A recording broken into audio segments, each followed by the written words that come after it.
The Zephyrian fleet hung in the void like a constellation of death, their sleek, crystalline ships reflecting the distant light of Earth's sun. Admiral Kethvar watched the blue marble through his command vessel's viewing portal, mandibles clicking in what his species considered satisfaction. 300 warships surrounded the human homeworld, each one capable of glassing a continent. "Send the surrender demand," he commanded, his translator rendering his words into the crude human tongue. The transmission crackled across space to the battered remnants of Earth's defense fleet. Captain Sarah Chen stood on the bridge of the UES Defiance, humanity's last heavy cruiser. Around her, the skeletal crew worked at damaged consoles, their faces illuminated by emergency lighting. Through the tactical display, she could see the overwhelming odds: 12 human ships against 300 alien vessels. The alien message filled the bridge speakers, Kethvar's mechanical voice echoing off bulkheads scarred by plasma burns. "Humans of Earth, you have fought bravely, but your defeat is inevitable. Your defense fleet is broken, your orbital stations burn, your colonies have fallen. We offer you one final mercy, unconditional surrender. Lay down your arms and your species may yet survive as servants to the Zephyrian hegemony. You have one standard hour to respond." The transmission ended. Silence filled the bridge like a held breath.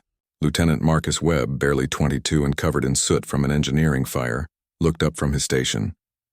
"Captain, we're receiving similar demands across all remaining ships. The Edinburgh, the Mumbai, the São Paulo. They're all waiting for orders."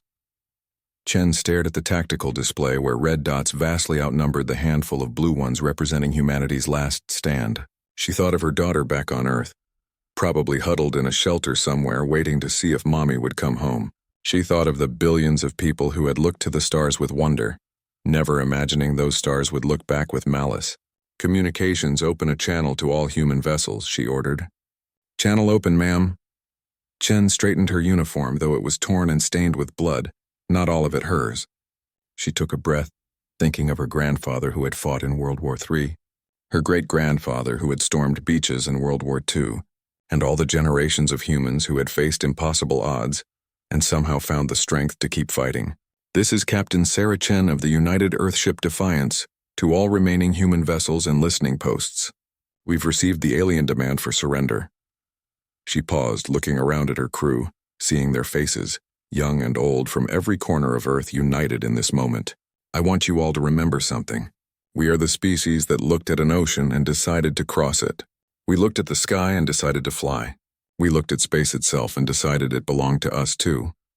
On the alien flagship, Kethvar's intelligence officer intercepted the human transmission.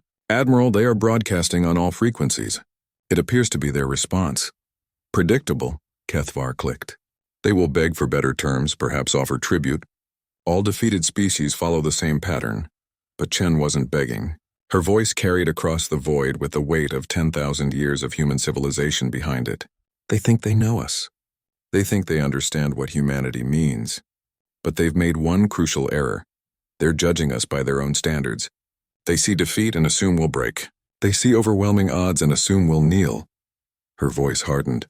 "They don't understand that we've never been very good at accepting impossible." In the engine room of the destroyer UES Vengeance, Chief Petty Officer Rodriguez heard those words as he jury-rigged a plasma conduit, with spare parts and determination. On the bridge of the frigate UES Courage, Commander Park felt tears streaming down her face as she began plotting an attack vector that would take her ship straight into the heart of the alien formation. "We are the children of rebels and revolutionaries," Chen continued. "We're descended from people who looked at kings and said no, who looked at tyrants and said never, and who looked at extinction and said, not today. We are the species that turned nuclear fire into starlight and beat swords into starships." Kethvar's confusion was mounting. This wasn't the standard surrender negotiation. Where were the pleas for mercy, the desperate offers of compliance? "Admiral," his tactical officer reported, "the human ships are moving into attack formation." "What?" Chen's voice reached its crescendo, carrying the defiance of every human who had ever refused to yield, every ancestor who had chosen to fight rather than submit. "So here's humanity's answer to your demand for surrender. Here's what we say to your inevitable defeat and your overwhelming odds, and your threats to make us servants." She paused, and in that moment, 12 human ships began their final charge against impossible numbers. their engines burning like miniature suns against the dark. Her next word echoed across the fleet, across Earth, across human space. A word that would be remembered long after the stars themselves grew cold.